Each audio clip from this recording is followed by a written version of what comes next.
దేవుడు అప్పగించిన ఈ బోధ నిమిత్తం పోరాడాలి అని యోధాపత్రికలో చెప్పాడు. అలాగే బోధ విషయంలో శ్రద్ధ తీసుకోవాలి అనేది బైబిల్ అంతా చదివితే మనకు అర్థమవుతుంది, ముఖ్యంగా క్రొత్త నిబంధన. ఎందుకంటే ఒక్క మాట తేడా జరిగినా సరే ఆయన సహించడు. నువ్వు వెళ్ళి ఆ బండతో మాట్లాడు అన్నాడంతే, కానీ వెళ్ళి కొట్టాడు అంతే. చిన్న పొరపాటు జరిగింది, దెబ్బ తగిలింది బండకి, కానీ దేవుడు నా మాటను మీరు వ్యతిరేకించారు కాబట్టి అసలు మీరు పాలస్తీనాలో ప్రవేశించరు అని ఒక కఠినమైన నిర్ణయాన్ని దేవుడు తీసుకున్నట్లుగా మనకు తెలుసు. అంటే వాక్య విషయంలో అంత శ్రద్ధ కలిగి ఉంటాడంటే అవును, ఖచ్చితంగా. కాబట్టి మనం చదివేటప్పుడు కానివ్వండి, వాక్యం వినేటప్పుడు కానివ్వండి, సత్య సంబంధమైనదై మనం వినేదై ఉండాలి. లేదా చాలా రకాల బోధలు ఉన్నాయి సమాజంలో, అవన్నీ వింటే పరలోక రాజ్యానికి వెళ్ళిపోతామేమో అని ఒకడు భ్రమలో ఉంటే మరి ఆ బోధించే బోధకునితో పాటు గుడ్డివాడు, వాడిని వెంబడించిన గుడ్డివారు అందరూ కూడా గుంటలోనికి పోతారు, పాతాళానికి జారిపోతారు అన్న విషయం బైబిల్ చెప్పింది. కాబట్టి బోధ విషయమై జాగ్రత్త కలిగి ఉండాలి. మీరేమి వినుచున్నారో జాగ్రత్తగా చూసుకోవాలి అనే హెచ్చరికలు క్రీస్తు వారు మనకు చేశారు. కాబట్టి జాగ్రత్త తీసుకోవాలి. ఓకే, ఈరోజు మరొక ఉపమానంలోనికి వెళదాం. మత్తయి సువార్త 12వ అధ్యాయం 43వ వచనం నుంచి మనం చదువుకుందాం 45వ వచనం వరకు. ఏమండి, మత్తయి రాసిన సువార్త 12వ అధ్యాయం 43వ వచనం నుంచి ఏముంది ఇక్కడ? ఇక్కడ యేసుక్రీస్తు వారు రూపకాలంకారంగా ఉపమాన రూపంలో ఒకటి చెప్తున్నారు. ఏంటా సందర్భం? అపవిత్రాత్మ ఒక మనుష్యుని వదిలిపోయిన తరువాత అది విశ్రాంతి వెదుకుచు నీరు లేని చోట్ల తిరుగుచుండును. విశ్రాంతి దొరకనందున నేను వదిలి వచ్చిన నా ఇంటికి తిరిగి వెళ్ళుదుననుకుని వచ్చి ఆ ఇంట ఎవరినో లేక అది ఊడ్చి అమర్చి ఉండుట చూచి వెళ్ళి తనకంటే చెడ్డమైన మరి 7 దెయ్యములను వెంట పెట్టుకుని వచ్చును. అవి దానిలో ప్రవేశించి అక్కడే కాపురముండును. అందుని చేత ఆ మనుష్యుని కడపటి స్థితి మొదటి స్థితి కంటే చెడ్డదగును. అలాగే ఈ దుష్టతరము వారికి సంభవించును అనెను. ఇందులో మాకు అర్థం కానిది ఏముందంటే, చాలా అర్థమైపోయి చాలా విషయాలు మాకు తెలిసిపోయి అనుకుంటున్నారేమో. నేను చెప్పిన తర్వాత మీరు అలా అనుకోవడానికి వీల్లేదు. కారణం, ఒక మనిషిని వదిలిపోవటం అపవిత్రాత్మ, అది నీరు లేని చోట్ల తిరగటం, దానికి విశ్రాంతి దొరకకపోవటం, అలా దొరకకపోయినందున తిరిగి అది ఆ ఇంటికి రావటం, అలా వచ్చిన తర్వాత ఆ మనిషి స్థితి చాలా ఘోరంగా మారిపోవటం,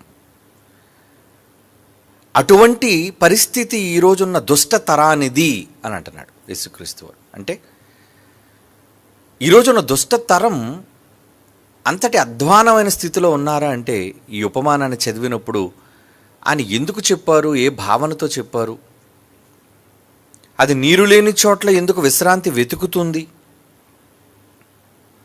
విశ్రాంతి దొరకకపోతే మరలా అది వదిలి వచ్చిన ఇంటికి ఎందుకు వెళ్ళాలి అనుకుంటుంది, వీటిని గూర్చిన వివరణ మనం ఆలోచించాలి. ఓకే, అపవిత్రాత్మ అనగా మనుష్యులలో చనిపోయిన వాళ్ళు దయ్యాలుగా మారిన ఆత్మలు మాత్రం కాదు. ఎందుకంటే మనుష్యులలో చనిపోయిన వాళ్ళు ఎవ్వరును ఎప్పుడునూ వాళ్ళు దురాత్మలుగా మారరు. భూమి మీద ఆత్మ శరీరాన్ని విడిచిన మరుక్షణం అది పాతాళానికి వెళ్ళిపోవాలి. భూమి మీద ఒక్క క్షణము కూడా ఉండే అవకాశం దానికి లేదు. కనుక ఈ అపవిత్రాత్మలు అనగానే ఏదో మనుష్యులలో కోరికలు తీరక చచ్చేవాళ్ళు అపవిత్రాత్మలుగా ఉంటారేమో అని అనుకోవటం అది చాలా పెద్ద తప్పుడు అభిప్రాయం. మరి అపవిత్రాత్మలు ఏంటి అంటే, ఇవి సాతాను యొక్క గణములో లేదా సాతాను వాడి యొక్క అనుచరులలోని సైన్యంగా దేవుని నుంచి పరలోకం నుంచి గెంటివేయబడిన జాబితాలో ఉన్నవే అపవిత్రాత్మలు అనగా దయ్యపాత్మలు. పరలోకములో చోటు దక్కించుకోలేక భూమి మీదకి గెంటి వేయబడిన దురాత్మల సమూహాలు, ఇవన్నీ దేవదూతల ఆత్మలు.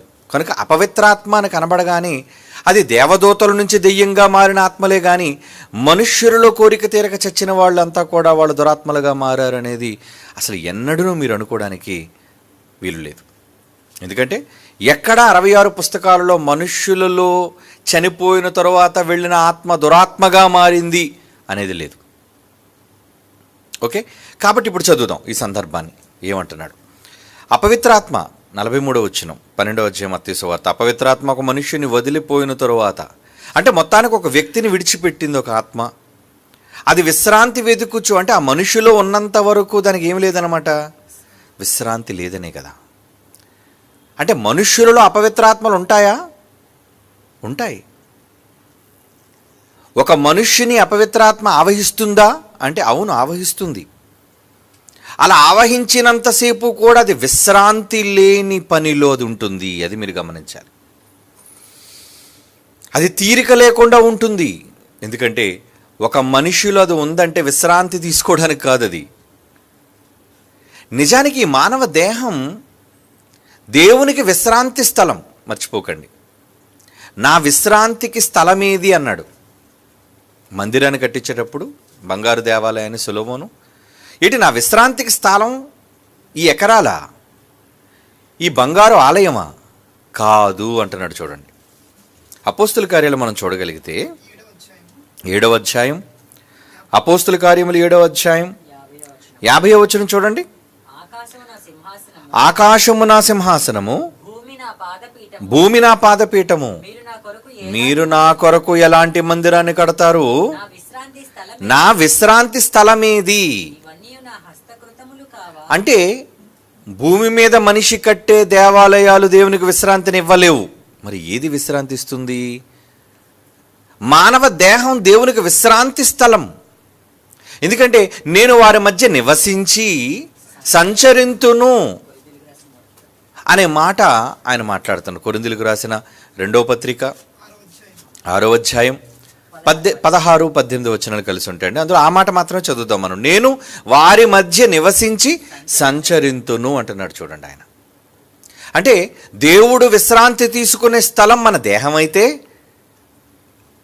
దయ్యానికి మన దేహం విశ్రాంతికి చోటు కాదు.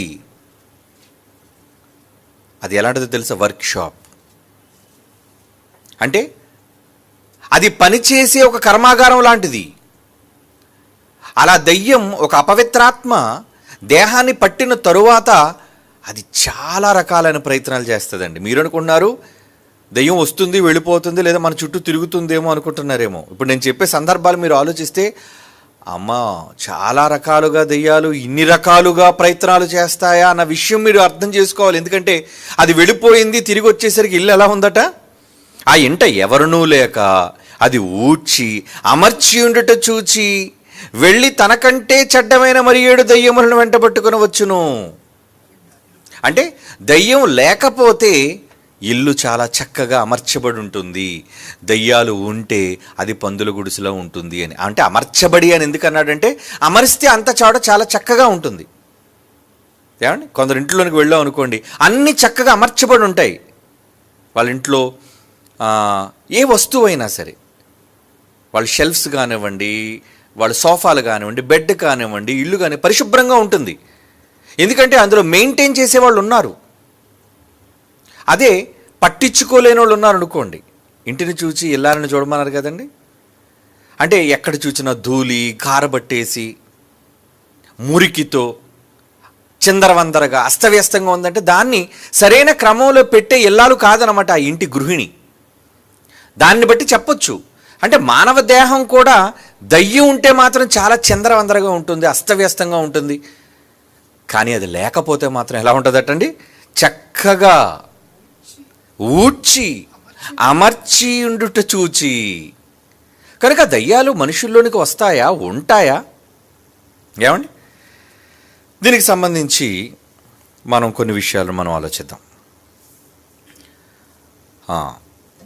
అది దయ్యం ఎన్ని రకాలుగా ఎంతకాలం ఉంటుంది అనే విషయాలను మనం ఆలోచించగలిగితే, యోబు గ్రంథం 2వ అధ్యాయం, యోబు గ్రంథం 2వ అధ్యాయం 7వ వచనం చదువుకుందాం.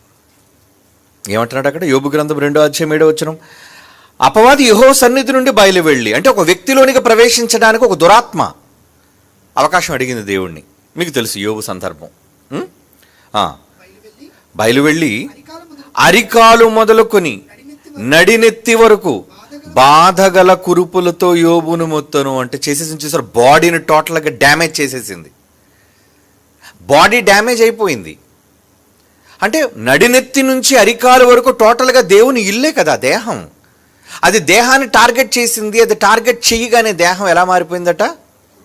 కురుపులు, రోగం. అంటే దయ్యాలు టార్గెట్ చేస్తే శరీరం అలా కూడా మారిపోతాయా? అదే చెప్తుంది బైబిల్. నడినెత్తి మొదలుకొని అంటున్నాడు చూడండి, అరికాలు మొదలుకొని నడినెత్తి వరకు బాధగల కురుపులతో యోబును మొత్తెను. యోబును బాధ పెడుతూ ఉంటే లోనది ఎంతో పని. ఇంతకీ అలా చేసింది ఎవరట? యెహోవా సన్నిధి నుంచి అపవాది బయలు వెళ్ళి వచ్చేసింది యోబు దగ్గరికి. అంటే ఒక అపవిత్రాత్మ మనుషులోనికి ప్రవేశించింది అంటే అది వెంటనే వర్క్లో ఉంటుంది, పని స్టార్ట్ చేస్తుంది. అది అమర్చబడిన ఇల్లంతటినీ కూడా చిందరవందర చేస్తుంది. అవునా? ఇక ఆ దయ్యం ప్రవేశించిన తర్వాత ఎలాంటి సందర్భాలలో మనుషుల దేహాలు ఎలా మారిపోతాయో కూడా కొన్ని సందర్భాలు సువార్తలో చదువు. ఎందుకంటే అపవిత్రాత్మలు పట్టినప్పుడు సందర్భాలు ఎలా దేహాలు మారాయో బైబిల్లో రాయబడింది. మత్తయి రాసిన సువార్త 12వ అధ్యాయం 22వ వచనం చూద్దాం ప్రియులారా. మత్తయి సువార్త 12వ అధ్యాయం 22. అప్పుడు దయ్యము పట్టిన గుడ్డివాడు, మూగవాడునైన ఒకడు, ఏమంటే దయ్యము పట్టిన గుడ్డివాడును మూగవాడునైనా ఒకడు ఆయన ఎద్దుకు తేబడి. అంటే దయ్యం వస్తే మూగ గుడ్డి, చూసారా? డ్యామేజ్, చూపును డ్యామేజ్ చేసేసింది, అలాగే గొంతును డ్యామేజ్ చేసేసింది. అంటే వెంటనే అది టార్గెట్ చేసేది. చూపును పాడు చేసింది, గొంతును పాడు చేసింది. ఆయన వాడిని స్వస్థపరిచినందున ఆ మూగవాడు మాట్లాడు శక్తియు చూపియు గలవాడు ఆయన. అంటే యేసుక్రీస్తు వారు దయ్యాన్ని వెళ్ళగొట్టిన వెంటనే తిరిగి అవి రీఇన్స్టేట్ అయిపోయి, అంటే మరలా అతని తాలూకా ఆరోగ్యం, ఆ దేహంలోని మరలా అతనికి చూపు వచ్చింది, ఆ దేహంలో మరలా అతనికి మాట, స్వరం వచ్చింది. అంటే దేహంలో ఇంపార్టెంట్ వాటిని ఎలా డ్యామేజ్ చేస్తానే చూసారా మొదటి శతాబ్దంలో. ఓకే, ఇంకా చూద్దాం. లూకా రాసిన సువార్త 4వ అధ్యాయం 35వ వచనం. లూకా రాసిన సువార్త 4వ అధ్యాయం 35వ వచనం. అందుకు యేసు దయ్యం దగ్గరికి వచ్చాడు, ఆ దయ్యం పట్టింది వానిని, ఊరకుండుము, ఇతను వదిలిపొమ్ము అని దానిని గద్దింపగా దయ్యము వానిని వారి మధ్య పడద్రోసి వానికి ఏ హానియు చేయక వదిలిపోయెను. అంటే ఏ హాని చెయ్యకుండా వెళ్ళిపోయిందంటే హాని చేసే లక్షణం దానికి ఉందా? ఉంది.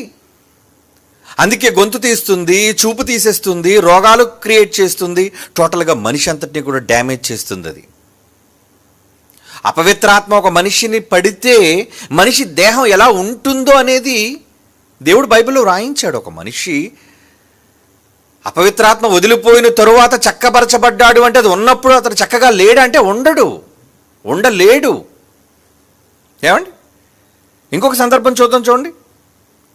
ఇంకొక సందర్భం మార్కు సువార్త 9వ అధ్యాయం 25వ వచనం. మార్కు సువార్త 9వ అధ్యాయం 25వ వచనం. జనులు గుంపు కూడి తన యొద్దకు పరుగెత్తుకుని వచ్చుట యేసు చూచి, మోగవైన చెవిటి దెయ్యమా, తనకంటే మరి 7 దెయ్యములను తనకంటే చెడ్డవైన మరి 7 దెయ్యములను వెంటబెట్టుకుని వచ్చును. చూసారా ఏమంటున్నాడండి యేసుప్రభు వారు? చెవిటి దెయ్యం అంటున్నాడు. అంటే ఇందాకడేమో స్వరం డ్యామేజ్ చేసింది, చూపు డ్యామేజ్ చేసింది, ఇంకా వినికిడి, నువ్వు వినే విధానాన్ని దెబ్బతీస్తుంది అది. ఇంతకు ఒక దెయ్యమేనా? లోకసువార్త 8వ అధ్యాయం 2వ వచనం చూద్దాం. లోకసువార్త 8వ అధ్యాయం 2వ వచనం. అనగా ఇక్కడ ఒక వ్యక్తి కోసం చెప్తున్నారు, స్త్రీ కోసం. అనగా 7 దయ్యములు వదిలిపోయిన మగ్దలేనే అనబడిన మరియా. ఎన్ని దెయ్యాలు ఉన్నాయటండి ఆవిడికి? మగ్దలేని మరి యేసుప్రభు మొట్టమొదటి కనబడ్డాడు కదా, సమాధిని గెలిచిన తర్వాత మొట్టమొదటి ఆమెకే ప్రత్యక్షమయ్యాడు. ఆమె చూసింది. ఎందుకు ఆవిడికి ఎన్ని దెయ్యాలు పట్టేటండి? 7 దెయ్యాలా? అంటే 7 దెయ్యాలు కూడా ఉంటాయా? ఎందుకుండవు? ఒక మనిషిని వదిలిపోయిన తర్వాత 7 దెయ్యాలు కూడా తీసుకొస్తుంది అది. ఇందాక యేసుప్రభు వారు మార్కు సువార్తలో చెప్పినట్లు 7 దెయ్యాలు తీసుకొస్తుంది అది. అంటే అది శక్తి కోసం, మనిషిని పట్టి పీడించటం కోసం, మనిషిని దేవునికి విరోధంగా మార్చటం కోసం అవసరమైతే తన శక్తిని పెంచుకుంటూ వెళుతుంది. ఒక్క దెయ్యంతో పడిపోయాడు అనుకోండి, వీడికి చాలు, నేను ఒక్కదాన్నే చాలు అనుకుంటుంది. కాస్త స్ట్రాంగ్గా ఉన్నాం అనుకోండి, అది ఏం చేస్తుంది? సంఖ్యను పెంచుకుంటూ పోతుంది. 7 దెయ్యాలు తెచ్చుకుందంటే ఏంటనమాట? ఏమండి, మగ్దలేని మరికి ఎన్ని దెయ్యాలు ఉన్నాయంటే, ఎన్ని దెయ్యాలు వదలగొట్టారట యేసుప్రభు వారు? 7 దెయ్యములు వదిలిపోయిన మగ్దలేన అనబడిన మరియా. 7 దెయ్యాలు ఉండేవా? ఏమండి, 7 దెయ్యాలు ఉండేవా? అవును. లూకా రాసిన సువార్త 8వ అధ్యాయం 30-31 చూడండి. ఇక్కడ చూద్దాం. అంటే 7 సంఖ్య, 1 చూసాం, 7 చూసాం, ఇంకెన్ని? లూకా సువార్త 8వ అధ్యాయం 30-31. యేసు అడుగుతున్నాడు. గెరాసేనుల దేశం సందర్భం మీ అందరికీ తెలుసు. అక్కడ దెయ్యాలు పట్టిన వాళ్ళు 2 మనుషులు ఉన్నారు. వాడు ఒక మాట్లాడుతున్నాడు యేసు ప్రభుతో. నీ పేరేంటి అని అడుగుతున్నాడు వానిని. చాలా దెయ్యములట. అబ్బో, ఎన్నున్నాయటండి వానిలో? చాలా దెయ్యములు వానిలో చొచ్చి ఉండెను గనుక వాడు తన పేరు సేన. మేమంతా ఎవరనుకున్నాం? సైన్యం. మేమంతా సేన అంటే సైన్యం అని. సేన అనే పదాన్ని ఆర్మీకి ఉపయోగిస్తారండి. ఇంతకీ సేనలో ఎంతమంది ఉంటారనుకుంటున్నారు? ఏమండి, ఒక సేనా వ్యూహంలో ఎంతమంది ఉంటారనేది మరొక సందర్భంలో ఆలోచిద్దాం. యేసుప్రభు వారిని నేను కోరుకుంటే పైనుంచి దేవుడు నాకు సేనలను 12 సేనలను పంపించగలడు అని మాట్లాడుతూ ఆ సందర్భాన్ని ఒక్కసారి చూద్దాం.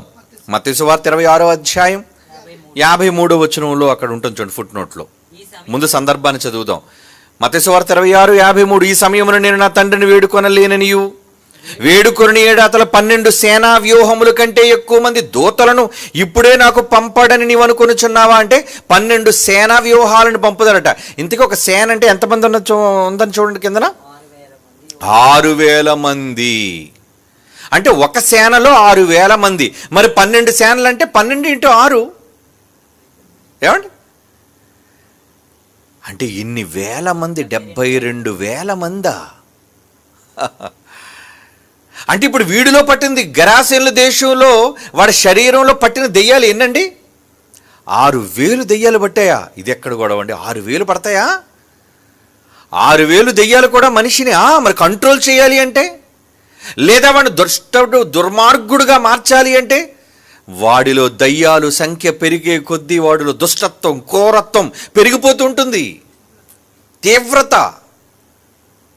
ఏమండి, మనలోని జబ్బు ఎప్పుడు పెరుగుతుందో తెలుసా అండి? మనలో ఉన్న రోగక్రిములు మల్టిప్లై ఎప్పుడైతే అధికమైపోతున్నాయో అప్పుడు మనం రోగం పెరిగిపోతుంది. మనం యుద్ధం చేయలేం మనం. అప్పుడు డాక్టర్ దగ్గరికి వెళ్తే అతను యాంటీబయాటిక్స్ ఇస్తారు, మందులు ఇస్తారు.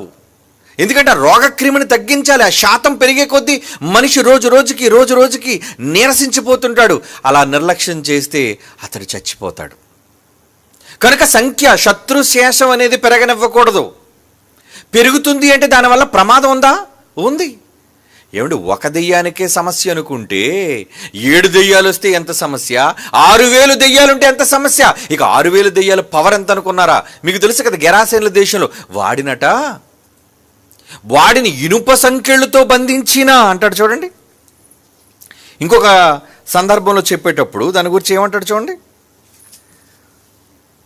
లూకా సువార్తలో కదా మనం చదువుకున్నాం, మత్తయి సువార్తలో కూడా ఉంటుంది. అక్కడ ఏమంటాడు చూడండి. ఏం చేస్తుందట? వాడిని బంధిస్తే వాడు ఉండటం లేదటండి. ఎక్కడ ఉండటం లేదు? వాడి ఇంటిలో ఉండట్లేదు, ఊరిలో ఉండట్లేదట. మత్తయి సువార్త 8వ అధ్యాయం 28వ వచనం చూడండి. మత్తయి సువార్త 8వ అధ్యాయం 28వ వచనం ఏమంటున్నాడు అందులో? గెరాసేనుల దేశానికి వెళ్ళాడు. 2 మనుషులు వచ్చారు, సమాధుల్లోంచి వచ్చారు. మిగుల ఉగ్రులు. ఏంటండి అంత రఫ్నెస్ ఎందుకుంది వాళ్ళలో? దెయ్యాలన్నీ ఉన్నాయి. మరి 7 దెయ్యాలకే పరిస్థితి ఎలాగుందంటే 6,000 దెయ్యాలు పట్టాయి. అంటే ఒక్కొక్కడిని ఎన్ని పంచుకున్నాయి అనమాట? సుమారు సేన అని అన్నాయంటే ఏంటనమాట? వీళ్ళు ఒక 3,000, వాళ్ళు ఒక 3,000, ఇద్దరు కదండి. మరి అనుకుందాం రఫ్గా, ఒక సేన, మా పేరు సేన, చాలా దెయ్యాలు ఉన్నాయి అన్నారంటే మన క్యాలిక్యులేషన్ కోసం తీసుకున్నా అంటే 6,000 దెయ్యాలు పట్టాయి. ఇద్దరిలోనూ చెరో మనిషిలోనూ 3,000 దెయ్యాలా? వాళ్ళు ఎలా ఉన్నారటండి? ఉగ్రులై ఉన్నారటండి. వాళ్ళు ఏం చేస్తున్నారు చూడండి. సమాధులలో వాసం ఉంటున్నాడంట. సంకెళ్ళుతోనైనను ఎవడును వాడిని బంధించలేకపోతున్నాడు. చాలా సార్లు వాళ్ళు కాళ్ళకు కట్టారట, చేతులకు కట్టారట, సంకెళ్ళు వేసి బంధించినా ఆ చేతు సంకెళ్ళు తెంపేస్తున్నారటండి, తుత్తునీలుగా చేస్తున్నారటండి. కాళ్ళు సంకెళ్ళు ఏమండి ఇనపదాన్ని తుత్తునీలుగా చేయగలరా అంటే దయ్యాలు ఫోర్స్ ఎక్కువైపోతే సంకెళ్ళు ఇనుము కూడా పనిచేయదు దాని దగ్గర. చూసారా పవర్ ఎలా ఉందో. మార్కు సువార్త 5:5 చూడండి. మార్కు సువార్త 5:5 అందులో ఏమంటున్నాడు? వాడు సమాధుల్లో వాసం చేసి, ఇదే సందర్భాన్ని చెప్తున్నాడు, సమాధుల్లో వాసం చేస్తున్నాడు వాడు. సంకెళ్ళతోనైనను ఎవడును వాడు బంధింపలేకపోయాను. పలుమార్లు వాళ్ళ కాళ్లకును చేతులకును సంకెళ్ళు వేసి బంధించినను వాడు చేతి సంకెళ్ళను తెంపి తుత్తునీలుగా చేశాడు. ఎవడును కంట్రోల్ చేయలేకపోతున్నాడు. అంటే అది దయ్యాల యొక్క ఉధృతి. ఇక ఏం చేస్తుంది అంటే వాడిని రాళ్లతో వాడి శరీరాన్ని వాడే గాయం చేసుకున్నాడు. డ్యామేజ్, బాడీకి డ్యామేజ్ జరిగిపోతుంది. చూసారా, దేహానికి డ్యామేజ్. ఎందుకు డ్యామేజ్? ఈ శరీరం ఎవరిది? దేవుడు నివసించడానికి చేసుకున్న ఒక చక్కటి నిర్మాణం, ఆలయం. నీ దేహం దేవునికి ఆలయం అయ్యని మీకు తెలుసు. ఒక మనిషి అంటే దేవునికి విశ్రాంతి స్థలం. అలాంటి విశ్రాంతి స్థలంలో అవిశ్రాంతంగా పనిచేయడానికి దెయ్యం, ప్రేతాత్మ, దురాత్మ, అపవిత్రాత్మ వాడిలో దూరిపోయి చివరికి వాడిని చెడ్డవాడుగా మలచడం కోసం 1, 2, 100, 1000 వచ్చేసిందండి. 1000 ఇన్ని వేల దెయ్యాలు వాడిలో ఉంటే ఆ దెయ్యాలు శక్తితో వాడు ఏం మాట్లాడుతున్నాడో తెలుసా అండి? వాడు ఏమని ఉత్తరిస్తున్నాడో తెలుసా? వాడు ఒక సందర్భంలో మాట్లాడతాడండి. ఏం మాట్లాడతాడో తెలుసా? నువ్వెందుకు వచ్చావు, ఇక్కడ మాకు రైట్ ఉంది అనే సంగతి మాట్లాడతాడు. చూడండి అదే సందర్భంలో లూకా రాసిన సువార్త, ఏమండి లూకా రాసిన సువార్త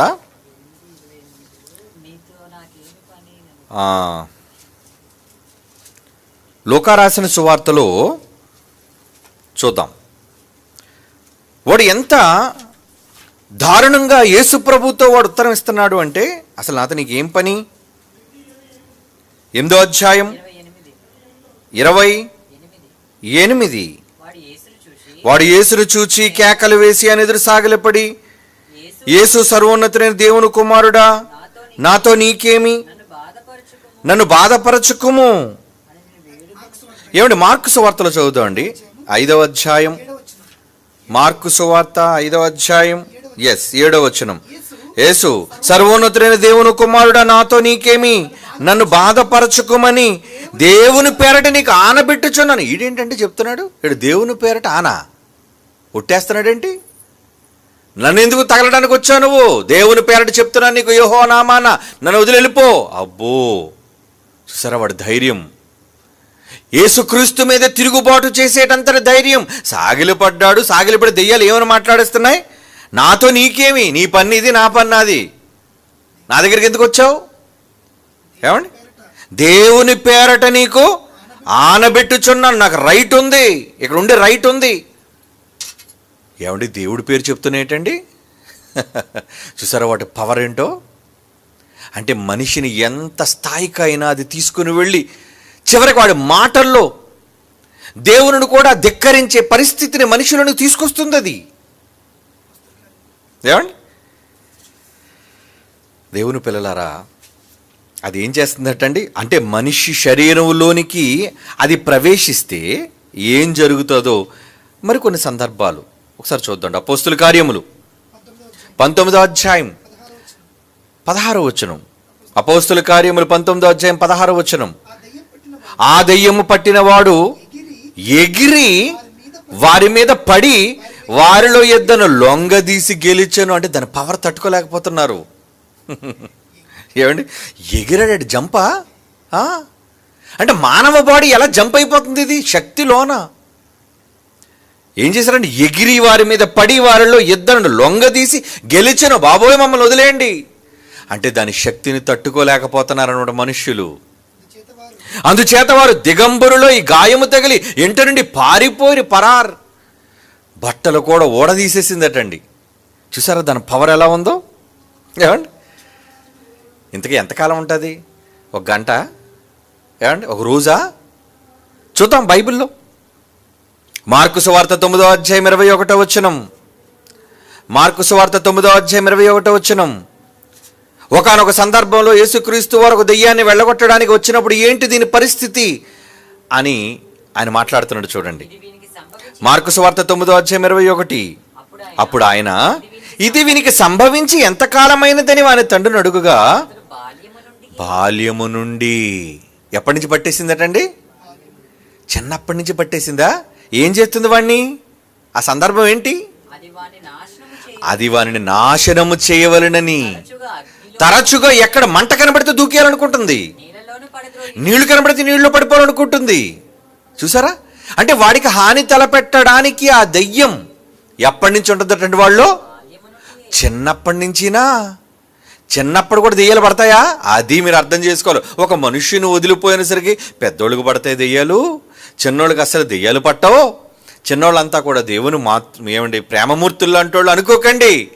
బాల్యము నుంచి పట్టేస్తుంది అది. ఒక మనిషిని వదిలిపోయిందంటే ఏదో అనుకున్నారు కదా మీరు. అది ఎందుకు వదిలిపోతుంది? అంత తొందరగా వదిలిపోద్ది అది. అది వచ్చిందే మనల్ని పీడించడానికి. యేసుక్రీస్తు వారు ప్రత్యేకంగా ఈ సందర్భాన్ని ఉపమాన రూపంలో చెబుతున్నారు అంటే ఏంటి అందులో ఉన్న అర్థం? దానిలో ఉన్న అర్థం ఏంటి? అలిసిపోతుందట శరీరంలో ఉండి. దీని పవర్ సరిపోతే ఇంకొక 7 దెయ్యాలు తెచ్చుకుంటుందట. ఇంకా పవర్ సరిపోతే ఇంకొక 1000, 2000, 3000, 6000. ఎన్ని వేల దెయ్యాలు! అంటే ఒక మనిషిలో 6000 దెయ్యాలు ఉండగలవా? ఏమండి ఆలోచించండి. ఏమంటే ఒక మనిషిలో 6000 దెయ్యాలు ఉంటాయా? వేల దెయ్యాలు ఉండగలవు మనిషిలో. ఈ దెయ్యాలంటే పందుల్లోకి వెళ్ళిపోయింది. గెరాసెన్ల దేశం మీకు తెలుసు కదా. మమ్మల్ని పందులోకి పంపించే అన్నది. సరే పొండ్రా పందుల్లోకి అన్నాడు. ఆ పందుల్లోకి వెళ్ళగానే పందులు ఏమై తెలుసా అండి? తట్టుకోలేక, ఏమండి అంటే దెయ్యాన్ని తట్టుకునే శక్తి ఈ బాడీకే ఉందండి. లూకాసు వార్త, మార్కు సువార్త చదువుదాం. మార్కు సువార్త 5వ అధ్యాయం 13వ వచనం. మార్కు సువార్త 5వ అధ్యాయం 13వ వచనం. యేసు వాటికి సెలవీయగా అపవిత్రాత్మలు వానిని విడిచి పందులలో ప్రవేశించెను. ఎప్పుడైతే పందుల్లోకి వెళ్ళిపోయో ఇంచుమించు 2000 సంఖ్య గల పందులు ఆ మంద ప్రపాతము నుంచి సముద్రపు ధరిని వడిగా పరిగెత్తుకుని సముద్రములో పడి ఊపిరి తిరగక చచ్చనంటే ఎక్కడ పరిగెట్టాలో ఏమైపోలో వాటికి అర్థం కావట్లేదు అనమాట. ఎన్ని పందులండి? 2000 పందులు. ఏమిటి పంది మీరు సామాన్యమైంది అనుకున్నారేమో. రోడ్డు మీద ఆవును గుద్దేయండి, ఆవు చచ్చిపోద్ది. కుక్కను గుద్దేయండి చచ్చిపోద్ది. పిల్లని గుద్దేయండి చచ్చిపోద్ది. పందిని గుద్దేయండి అనుకోండి మనిషి చచ్చిపోతాడు. తెలుసా మీకు? బైక్ డ్రైవర్లు అడగండి చెప్తారు. ఎందుకంటే దాని తోలు చాలా మందంగా ఉంటుంది. అంటే మిగతా వాటికన్నా వాటికి చాలా ఎక్స్ట్రా పవర్ ఉంటుంది, ఫిజికల్ పవర్. మామూలుగా పందిని మామూలుగా చంపరండి, కర్రలతో కొట్టి చంపుతారండి. తెలుసా మీకు? అంటే తొందరగా ప్రాణం పోదు. అలాంటి ప్రాణం పోలేని పందులు 2000 సంఖ్య కలిగిన పందులు. ఎప్పుడైతే దెయ్యాలు 6000 దెయ్యాలు వచ్చేసాయో 2000 పందులు ఉక్కిరిబిక్కిరైపోయండి. ఏం చేయాలో తెలియక పాపం నీటిలో పడిపోయి చచ్చిపోయండి, ఊపిరాడక. అంటే వాటి బాడీ దెయ్యాలను తట్టుకోలేదా? తట్టుకోలేకపోయింది. కానీ మానవ దేహం చక్కగా ఉన్నారండి. ఇద్దరును సంకెళ్ళు దింపేస్తున్నారండి. ఎవడొచ్చినా వాడి మీద పడిపోతున్నారండి. ఊరి జనమంతా భయపడిపోతున్నారండి వాళ్ళకి. అంటే చూసారా దయ్యాల పవర్. అపవిత్రాత్మ మనిషిని పట్టితే ఎలా ఉంటుంది? అది వదిలిన తర్వాత ఇప్పుడు ఎలా ఉంటుందండి? ఇద్దరు అది వదిలిపోయిన తర్వాత వాడు ఎలా ఉన్నాడటండి? స్వస్థచిత్తుడై యేసుప్రభు పాదాల దగ్గర మౌనంగా కూర్చొని దెయ్యాలు పోయాయి. సేనాను దెయ్యములు పట్టినవాడు వచనం 15వ వచనం. మార్కు సువార్త 5వ అధ్యాయం 15వ వచనం. సేనాను దెయ్యము పట్టినవాడు బట్టలు వేసుకున్నాడు. అప్పటి వరకు బట్టలు లేవా? నా తీసారా బట్టలు, నీకెందుకురా బట్టలు అంటే దెయ్యం పడితే ముందు బట్టలు తీసేద్ది అనమాట. ఇందాకడేమో ఎదురొచ్చిన వాళ్ళకి బట్టలు ఓడగొట్టేసింది. ఏమండి దెయ్యం ఎవరికి పడితే వాళ్ళ బట్టలు తీసేసింది. అంటే దీనికి బట్టలు నచ్చవా? అబ్బే ఏదేం తోటలేమో బట్టలు వచ్చేటట్టు చేసింది. ఎక్కడ మాత్రం దేవుడు బట్టలు ఇస్తే మాత్రం బట్టలు తీసేయి. మొత్తానికి బట్టలు వేసుకొని వాడు ఎలాగైపోయాడంటే స్వస్థత పొందిన తర్వాత సేనాను దెయ్యములు పట్టినవాడు బట్టలు ధరించుకొని స్వస్థచిత్తుడై పాపం కూర్చున్నాడండి. ఎంత కుక్కపిల్లగా ఎంత మంచోడైపోయాడండి. మరి ముందంతా ఎలాగ ఉన్నాడు? గెంతుతున్నాడు ఏంటి వాడు? ఏమండి ఎందుకు అలా వాడు గెంతుతున్నాడు, ఎందుకు అరుస్తున్నాడు, కేకలేస్తున్నాడటండి. ఆడేం చేస్తున్నాడంటే రాత్రి మగళ్ళు సమాధుల్లోని అక్కడ కొండల మీద తిరుగుతూ కేకలు వేయుచుండనని ఉంటుంది చూడండి. లోకాసువార్త 9వ అధ్యాయంలో ఉంటుంది ఆ మాట. 39:9-39 అక్కడేమో కేకలేస్తున్నాడు, హాని చేసుకుంటున్నాడు, ఏమండి చొంగ కార్చుకుంటున్నాడు. చాలా దారుణంగా ఉంది ఆవిడ పరిస్థితి. అంటే అపవిత్రాత్మ ఒక మనిషిలో ఉంటే ఎంత భయంకరంగా ఉంటుంది పరిస్థితి.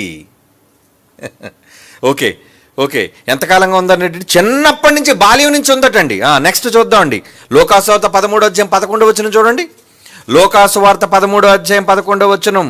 అయితే బాలురకు పడుతుంది, ఏమండి పెద్దలకు పడుతుంది. ఇంకా 18 ఏండ్ల నుంచి బలహీనపరుచు దెయ్యము పట్టిన ఒక స్త్రీ. అబ్బో, వీడికి ఎప్పటి నుంచి ఉందటండి దెయ్యంలోన? 18 సంవత్సరాల. ఏమిటి, 1 కాదు 2 కాదండి, 18 సంవత్సరాలు దెయ్యం శరీరంలో ఉంటుందా? ఆ ఉండి ఏం చేసిందటండి? ఆమె నడుము వంగిపోయి ఎంత మాత్రము చక్కగా నిలబడలేకుండాను. ఏసావును చూచి రమ్మని పిలిచి, అమ్మా అని బలహీనత నుండి విడుదల పొంది ఉన్నావని ఆమెతో చెప్పి ఆమె మీద చేతులుంచగానే ఆమె చక్కగా నిలువబడి దేవుని మహిమపరిచెను. నీ నడుము ఉంచేస్తుంది, నీ గొంతుతో కేకలు వేయిస్తుంది, నీ స్వరం లేకుండా చేస్తుంది, నీటిలో దూకేటట్టు చేస్తుంది, నువ్వు ఆత్మహత్య చేసుకునేటట్టు చేస్తుంది, నీకు గాయపరుచుకునేటట్టుగా చేస్తుంది. చూసారా, ఇవన్నీ అపవిత్రాత్మ దేహాలలో ఉంటే జరిగే ప్రక్రియలు. మరి దెయ్యంలో ఆనందం తెలియాలి కదా. అంటే శరీరంలోని దెయ్యాలు ఆవహిస్తే మనిషి పరిస్థితి ఎంత దారుణంగా మారిపోయింది, తీవ్రంగా ఉందో చూసారా. 18 years నుంచి ఉందటండి. అంటే ఇంట్లోంచి వెళ్ళడం ఇష్టం లేదా? కనీసం యేసుప్రభు చెప్పిన ఉపమానంలో ఇంటిని వదిలి వెళ్ళిపోయిందట అది. అంటే కొంచెం గ్యాప్, ఇంటర్వెల్ అయినా ఇచ్చింది. కానీ ఇది నో ఇంటర్వెల్. 18 సంవత్సరాల నుంచి ఉంటుందట, బాల్యం నుంచి ఉంటుందట. ఏమండి దేవుని పిల్లలారా, అంటే మనుష్యులలో దెయ్యాలు ఆవహిస్తే ఏం జరుగుతాయి? ఇదిగో ఇవన్నీ సంభవిస్తాయి. ఇప్పుడు చదువుదాం మళ్ళీ ఉపమానం. మత్తయి సువార్త 12:43. అపవిత్రాత్మ ఒక మనుష్యుని వదిలిపోయిన తరువాత, ఒక అపవిత్రాత్మ ఒక్కటే మనుషుని వదిలిపోయిన తరువాత విశ్రాంతి వెతుకుచు నీరు లేని చోట్ల తిరుగుచుండను. విశ్రాంతి వెతుకుతుందట. నాకు అర్జెంటుగా ఇప్పుడు రెస్ట్ కావాలి బాడీలో ఉంటే, బాబోయ్ నాకు ఫుల్ 24 hours డ్యూటీ. ఎందుకంటే అపవాది పడుకోనివ్వదండి ఎవరిని, దాని సైన్యాన్ని ఎవరిని పడుకోనివ్వదు. ఏం చేస్తున్నారు మీరు? నాకు సమయం చాలా తక్కువ ఉంది, ఈ తక్కువ సమయంలో మనుషులందరినీ, ఎంతమంది ఉన్నారు తరానికి? ఈ తరంలో ఎంతమంది ఉన్నారు చెప్పండి? సుమారు 800 కోట్ల మంది ఉన్నారండి. 800 కోట్ల మందికి ఒక్కొక్క దెయ్యం వేసుకున్నా ఎంతమంది ఉంటారు? ఎన్ని దెయ్యాలు ఉండాలి ఒక మనిషికి? 800 కోట్ల దెయ్యాలు ఉండాలి. మరి ఒక్కొక్కడికి 6,000 పడుతుంటే, 10,000 పడుతుంటాయి, ఏమండి 20,000, 50,000. అంటే దయ్యాలు సంఖ్య పట్టే కొద్దీ మనిషి పరిస్థితి చాలా దారుణంగా దిగజారిపోతుంది. కనుక వాణ్ణి ప్రేరేపించటం కోసం, వాణ్ణి చెడ్డగా నడిపించటం కోసం, చెడ్డ మార్గాల్లో వాడిని దేవునికి వ్యతిరేకంగా మలచటం కోసం వాడు చేసే ప్రయత్నాల వల్ల వాడు అలిసిపోతాడండి. శరీరంలో వాడికి వాడికి విశ్రాంతి అనేది లేదండి. ఆ విశ్రాంతి వెతుకుతే ఎక్కడికి వెళ్ళిందటండి? నీరు లేని చోట్ల తిరుగుచుండెను. అంటే బాబు నీరుని దగ్గరొద్దు, బాబు నీరుని దగ్గరొద్దు, నీరు లేకుండా ఉండాలి. అంటే నీటికి దీనికి సంబంధం ఏంటి?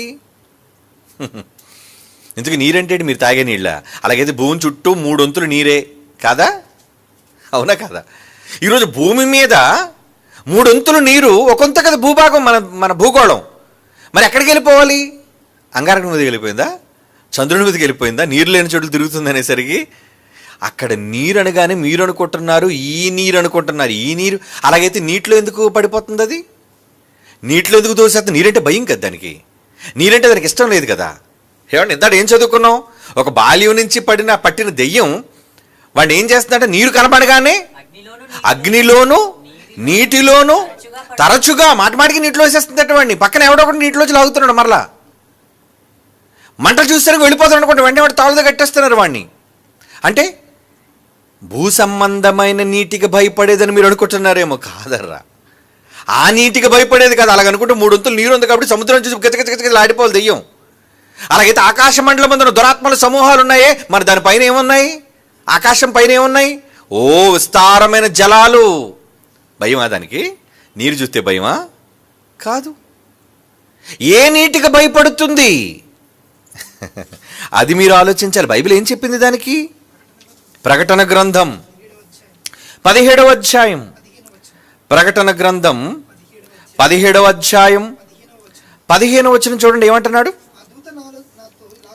ఆ దూత ఏమంటుందట? ఆ దూత నాతో ఇలాగూ చెప్పెను, ఆ వేశ్య కూర్చున్న చోట నీవు చూచిన జలములు ప్రజలను, జనసమూహములను, జనములను, ఆయా భాషలు మాట్లాడు వారిని సూచించును. అంటే ఇంతకీ జనములను దేనితో పోలుస్తున్నాడు? ప్రజలను దేనితో పోలుస్తున్నాడు? మరలా చదువుదాం. నీవు చూచిన జలములు, నీకు కనబడుతున్నాయి నీళ్లు. ఆ నీళ్లు ఏమనుకుంటున్నావు? ఆ జలములు ప్రజలను, జనసమూహములను, జనములను, ఆయా భాషలు మాట్లాడు వారిని సూచించును. అంటే ఇక్కడ జలములు అనగానే మీరు ఏమర్థం చేసుకోవాలి? జనములే జలములు. జనమంటేనే నీరు, అవునా? జనమంటే నీరు. జనాలు ఉన్నారు అంటే నీరు ఉన్న దగ్గర జనం ఖచ్చితంగా ఉంటారు కదండి. నాగరికతలు ప్రారంభమైనవి నీటి దగ్గరే ప్రారంభమయ్యాయి. నీరు ఉంది అంటే, నీరు పారింది అంటే అక్కడ ప్రజలు ఉన్నారని లెక్క. మరి అంగారకుడి మీద నీరు లేదు, అలాగని జనములు లేరు. కనుక ఇక్కడ నీరు లేని చోట్ల తిరుగుచుండరు అంటే ప్రజలు ఎక్కడైతే ఉండరో అక్కడ తిరుగుతుంది. బాబు ఈ ప్రజలు వద్దురా బాబు, వీళ్ళు చూసారంటే వీళ్ళు పని నాకు విపరీతమైన పని, వీళ్ళలోనికి దూరిపోవాలి, వీళ్ళు ఎన్నెన్నో చెయ్యాలి, నాకు అవిశ్రాంతంగా పని నాకు పడిపోతుంది, నాకు అస్సలు రెస్ట్ దొరకటం లేదు. కనుక ప్రజలు లేని చోట్లు ఎక్కడైనా కావచ్చు, ఈ విశ్వంలో ఎక్కడైనా కావచ్చు, అంతరిక్షంలోకి పోవచ్చు. ఎందుకంటే మొత్తం దురాత్మల సమూహాలని ఈ అంతరిక్షంలోనే మొత్తం ఉన్నాయండి. ఎన్ని ఉన్నాయట? ఒకటా రెండా? ఏమండి? కోట్ల కోట్ల కోట్ల సమూహాలండి అవి. మనము పోరాడున్నది ఎవరితో అంటున్నాడు? మనము పోరాడున్నది ఎఫ్సీలకు రాసిన పత్రిక 6వ అధ్యాయం 12వ వచనం చూడండి. ఎఫ్సీ పత్రిక 6వ అధ్యాయం 12వ వచనం, అనగా మనం పోరాడున్నది శరీరులతో కాదు గాని ప్రధానులు ఉన్నారట, అందులో అధికారులు ఉన్నారట, ప్రస్తుత అంధకార సంబంధపు లోకనాథులతో ఉన్నారంట, ఆకాశ మండలమందున్న దురాత్మల సమూహములతో పోరాడుచున్నాము. సమూహాలే, సైన్యాలే, అంటే మొత్తం ఉన్నాయి. ఎందుకు ఇన్నోటున్నాయి? ఎందుకు భూమి మీద ఆకాశ మండలంలో కేంద్రీకరించి ఉన్నాయి? ఏమండి, ఒక మనిషిని పాడు చేయడానికి ఒక దెయ్యం సరిపోద్దని మీరు అనుకుంటున్నారేమో. నో, కొన్ని సందర్భాల్లో మనుషులను క్రూరులుగా మార్చడానికి ఆ రోజు ఎంతమందిని తీసుకొచ్చింది? అది ఒక మనిషిని చెడగొట్టడం కోసం, అతని పరిస్థితిని దిగజార్చడం కోసం, ఒక్కదాని శక్తి చాలక అనేక దెయ్యాల శక్తిని అది కలగలుపుకొని వచ్చిందండి. అదే కదండి మత్తయి సువార్త యేసుప్రభువు వారు చెబుతున్న ఉపమానంలోని భావం అదే. ఎందుకు చెబుతున్నాడు? ఈ తరము దుష్ట తరము వారికి సంభవించును. ఈ మానవ సమాజానికి సంభవించే విధానం అదే అంటున్నాడు. చూడండి ఎంత స్పష్టంగా చెప్తున్నాడు ఆయన. ఆయన ఉపమానం చెబుతున్నాడు అంటే ప్రస్తుత పరిస్థితి, ప్రపంచ పరిస్థితులు ఎలా ఉన్నాయి. ఏదో యేసుప్రభు సరదాగా ఉపమానం చెప్పాడేమో, దెయ్యం ఒక మనిషిని వదిలి వెళ్ళిపోయింది, విశ్రాంతి దొరక్క తిరిగి వచ్చింది, 7 దెయ్యాలు తీసుకొచ్చింది, ఆడేదో పాడైపోయాడు అనుకుంటున్నారా? కాదు. ప్రపంచంలో యావత్తు దేవుని సంతతంతటినీ కూడా వాడు ఆవహించడానికి, దుష్టులైన వారిని ఇప్పుడు ప్రేరేపించు శక్తి అంటాడు. చూడండి, ఇంతకీ ఇప్పుడు ప్రేరేపిస్తుంది ఎవరు? ఎఫ్సీలకు రాసిన పత్రిక. ఏమండి, ఇప్పుడున్న సమాజాన్ని ప్రేరేపిస్తున్న శక్తి ఎవరు అనుకుంటున్నారు? అపవాది. చూద్దాం, ఎఫ్సీలకు రాసిన పత్రిక ఏమండి, ఎఫ్సీ పత్రిక 2వ అధ్యాయం 2వ వచనం చదువుతాం ముందు. ఎఫ్సీ పత్రిక 2వ అధ్యాయం 2వ వచనం, మీరు వాటిని చేయిచు వాయుమండల సంబంధమైన అధిపతి. వాయుమండలం అంటే ఏంటి? ఈ భూమి చుట్టూ వాయువు ఉందండి. అంటే టోటల్గా వాడు భూమి చుట్టూ కేంద్రీకృతమై ఉన్నాడు. చంద్రుడు, అక్కడ వాయువు లేదు. అంగారకుడు, అక్కడ వాయువు లేదు. వాయువు లేని చోటు దానికి ఏం పని? మిగతా గ్రహాల్లో దెయ్యాలు ఏం చేస్తాయి? ఈ పనికి మాలిన శాస్త్రవేత్తలందరూ కూడా ఏదో ఇతర గ్రహాల్లో ఏలియన్స్ ఉన్నాయని, ఏమండి అక్కడ వాటికేం పని? అసలు జీవరాశులే లేవు అక్కడ, ఏలియన్స్ అనేవే లేవు, అబద్ధం. కానీ మానవ కంటికి కనిపించని దయ్యపు సమూహాలు ఎక్కడున్నాయట? వాయుమండల సంబంధమైన అధిపతి, వాయుమండల సంబంధమైన అధిపతి అనగా అవిధేయులైన వారిని ఇప్పుడు ప్రేరేపించు శక్తికి అధిపతిని అనుసరించి. ఏమంటున్నాడండి? ఈ అవిధేయులైన వారిని ఇప్పుడు ప్రేరేపించు శక్తి అంటే ఎవరైతే దేవునికి అవిధేయులుగా ఉన్నారో వారందరినీ ప్రేరేపించడానికి ఆ శక్తులకు అధిపతి అదేనట. అంటే దేవుడిని నమ్మే వాళ్ళనేది ఎలా మార్చేస్తుంది, ఒక్కొక్క మనిషిని ఆవహించడానికి దాని శక్తి చాలకపోతే ఎన్ని వేల మందిని తెచ్చుకుంటుంది అది. ఏమండి, ఈరోజు ప్రపంచంలో భయంకరమైన మరి విపత్తుల కన్నా దారుణంగా కనిపించే యుద్ధాలు ఇప్పటికీ చూడండి. యుక్రెయిన్, రష్యా వాళ్ళ యుద్ధం ఆగిందా? లేదండి. ఇక ఇరాన్, ఇరాక్ ఆలోచిస్తే 7 సంవత్సరాలు యుద్ధం చేశారండి. 7 years. ఏంటి ఇరాన్, ఇరాక్ చరిత్ర చదవండి. అంటే అక్కడ జరిగే భయంకరమైన యుద్ధోన్మాదంలో క్రూరంగా మనుషులను హతమార్చి వాళ్ళ రక్తాన్ని కళ్ళ చూడడానికి, వాళ్ళ అవయవాలు తెగ్గొట్టడానికి ఒక మనిషి దారుణంగా మారిపోయాడు అంటే వాడిలో ఎన్ని వేల దయ్యాలు ఉన్నాయి ఆలోచించండి. ఉన్నాయా? దయ్యాలు పట్టిన వాళ్ళందరికీ దయ్యాలు పట్టే ఏమనుకుంటున్నారు? ఈరోజు ఒక మనిషిని, భూమి మీద ఒక మనిషిని క్రూరంగా మారిపోయాడు అంటే వాడు మార్చే శక్తి ఎవరు అనుకుంటున్నారు? అవిధేయులైన వారిని ప్రేరేపించు శక్తి, వాడే అధిపతి. ఆ దయ్యాలకు అధిపతి వాడు. ప్రకటన గ్రంథం 18వ అధ్యాయం చూడండి. ప్రకటన గ్రంథం 18వ అధ్యాయం 2వ వచనం. అతడు గొప్ప స్వరముతో ఆర్భటించి ఏమంటున్నాడట? మహాబాబెలు, బబులోను కూలిపోయెను, అది దయ్యములకు నివాస స్థలము, ప్రతి అపవిత్రాత్మకు ఉనికి పట్టు, అపవిత్రమును అసహ్యమునైన ప్రతి పక్షికి ఉనికి పట్టు. ఏమండి, అంటే మొత్తానికి దేవుడి యొక్క వాయుమండల సంబంధమైన అధిపతి. అంటే ఈ భూమి చుట్టూ వాయువు ఉంది కదండి, గాలులు ఉన్నాయి కదండి, ప్రాణవాయువులు. అక్కడ మనుషులు ఉన్నారు కనుక ఈ భూమి చుట్టూ మొత్తం ఆవహించాయి. ఈ ఆవహించిన ఈ దురాత్మలన్నిటికీ కేంద్రస్థానం ఎక్కడ అనుకున్నారు? బైబిల్ చెప్పిందండి. చదవండి ఆ మాట. అతడు గొప్ప స్వరముతో 18:2 ప్రకటన గ్రంథం గొప్ప స్వరముతో ఆర్భటించి ఏమంటున్నాడు? మహాబాబెలు, బబులోను. బబులోను అంటే ఏమనుకున్నారు? అదేనండి ఈ రోజున్న మిడిల్ ఈస్ట్, ఏషియాలోని బాబెలు. ఒకనాడు బాబెలు గోపురం కట్టారే, అదే ఈ రోజున ఇరాక్, బాగ్దాద్. అక్కడే కదండి వీడు యుద్ధం చేశాడు. ఇరాన్, ఇరాక్ యుద్ధాలు అక్కడే జరిగాయండి. సద్దాం హుస్సేన్ యుద్ధం అక్కడే చేశారండి, గల్ఫ్ యుద్ధం. ఈ రోజున భయంకరమైన ప్రపంచాన్ని వణికించే తీవ్రవాదులు ఎక్కడున్నారు? ఆ మిడిల్ ఈస్ట్ మధ్య ప్రాంతంలోనే ఉన్నారు వాళ్ళంతా. ఏమండి, అంటే ఇలాంటి దుష్టులైన వాళ్ళందరూ కూడా భూమి మీద కేంద్రస్థానంగా అక్కడ ఉన్నారు అంటే దేవుడు చరిత్రలో చెబుతున్నాడు. బాబెల్ ఎలాంటిది? అది దయ్యములకు నివాస స్థలము అంటున్నాడు. చూడండి, అంటే దయ్యాలన్నీ ఎక్కడ కాన్సన్ట్రేట్ అయ్యి ఉన్నాయన్నమాట. ఏమండి, మిడిల్ ఈస్ట్. అంటే అది కూడా భూమిని సెంటర్ పాయింట్ ఎన్నుకున్నాయి. చూడండి, ఎక్కడుంటేనే మన నెట్వర్క్ స్ప్రెడ్ అవుతుంది. అందుకే ఈ రోజుకి కూడా ఇరాన్, ఇరాక్ ఈ ప్రాంతాలన్నీ కూడా మతమౌఢ్యంతో నిండిపోయి మనుషులు ఊచకోత కోసే దారుణమైన పరిస్థితులుగా మారిపోయి చివరికి మనుషులను ఉగ్రవాదులుగా, మానవ బాంబులుగా చేసి ఏమంటే వాళ్ళలోనే పుట్టిందండి ఈ దారుణంగా మనుషులను నడిబొడ్డున చంపటం. ఒక మనిషిని కిరాతకంగా బ్రతుకుంటాడుగానే కుత్తుకలు కోయటం, బ్రతుకుంటాడుగానే చేతులు కాళ్ళు నరికేయటం, ఇవన్నీ ఎక్కడ జరుగుతున్నాయి అనుకుంటున్నారు? Middle east. ఎందుకు విపరీతం అయిపోతాడో తెలుసా? బైబిల్ చెప్పిన చారిత్రాత్మక సత్యం అది. ఇంకా వీళ్ళకి తెలియని నెట్వర్క్ మనం చెప్తున్నాం. రే, టోటల్గా ఆకాశ మండలంలో ఉన్న దురాత్మల సమూహాలు ఉనికి పట్టి ఎక్కడుందో తెలుసా? ప్లేస్, భూమి మీద ప్లేస్. చదవండి, బైబిల్ చెప్తుంది. మహాబబులోను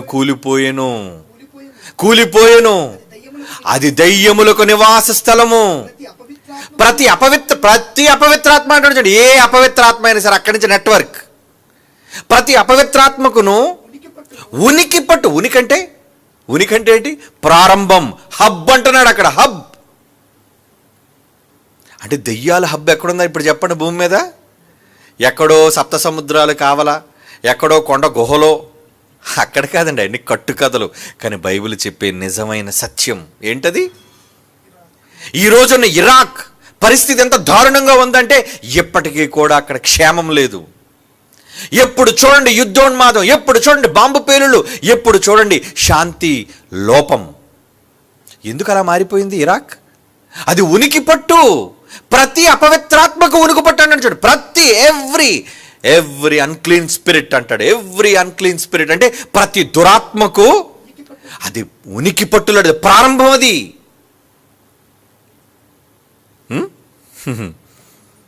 ఇంకేమన్నాడంటే ప్రకటన గ్రంథం 17వ అధ్యాయం 5వ వచనం. ప్రకటన గ్రంథం 17వ అధ్యాయం 5వ వచనం చూడండి. దాని నొసట దాని పేరు రాయబడిందట. ఏం పేరు రాయబడిందట? వేశ్యలకును భూమిలోని హేయమైన వాటికిని తల్లి అయిన మహాబబులు. అదే తల్లి. చెడు పుట్టడానికి ప్రారంభం అదే తల్లది. అంటే దెయ్యాల ఉనికి పట్టు ఎక్కడుందండి? బాబెలు. ఒకరోజు ప్రారంభంలో దేవునికి భిన్నంగా ప్రవర్తించి తారుమారు చేసిన ప్రారంభ చరిత్ర అదైతే, ఆ తరువాత అక్కడ నుంచి అది దెయ్యాలకు నివాస స్థలంగా మారిపోయి ఆకాశ మండలమందున దురాత్మల సమూహాలకి ఉనికి పట్టుగా భూమి మీద కేంద్రంగా మారిపోయిందండి. ఇది ఎవరికైనా తెలుసండి ఇది? ఏ దెయ్యాల గ్రంథాలు ఉన్నాయండి ఇవి? నువ్వు దెయ్యాలు పట్టుకొని శ్మశానాల్లో పురులు వెతికితే అక్కడ దెయ్యాలు ఉన్నాయనుకోండి. మేము బైబిల్ని అడగరా చెప్తుంది. బైబిల్ చెబుతుందో వాడు ఉనికి పట్టేదో. బాబెలు అంటే ఏంటి? ఇరాక్, మధ్యప్రాచ్యం, మిడిల్ ఈస్ట్. ఈరోజు ఎందుకంత దారుణంగా మారిపోయింది? మనుషులు ఎందుకంటే అంత క్రూరంగా మారిపోయారు?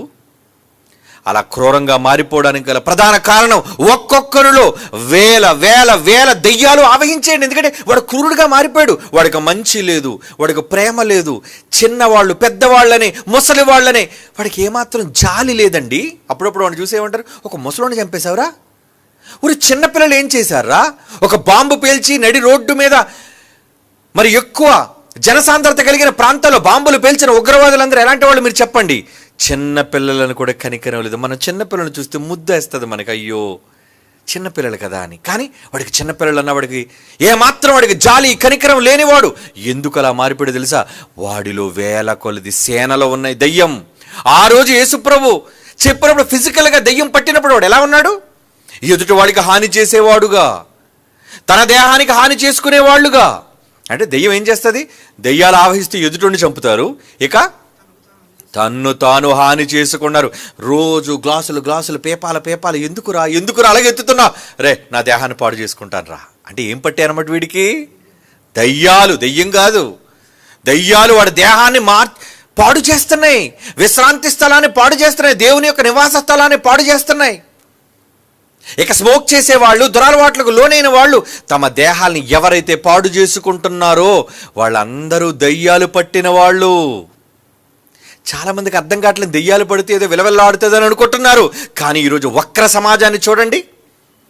ఏమండి అంటే దెయ్యం పడితే ఏమి ఇప్పేస్తాయి? అరే గొడ్లు ఇప్పే బట్టలు. ఈరోజు చూడండి బట్టలు ఎక్కువైపోతున్నాయి, తక్కువైపోతున్నాయి సమాజంలో. ఆడదని లేదు, మగవాడని లేదు. బట్టలు ప్రతి వాడికి ఏంటి? ఆ చిరుగులేంటి? ఆ తక్కువ బట్టలేంటి?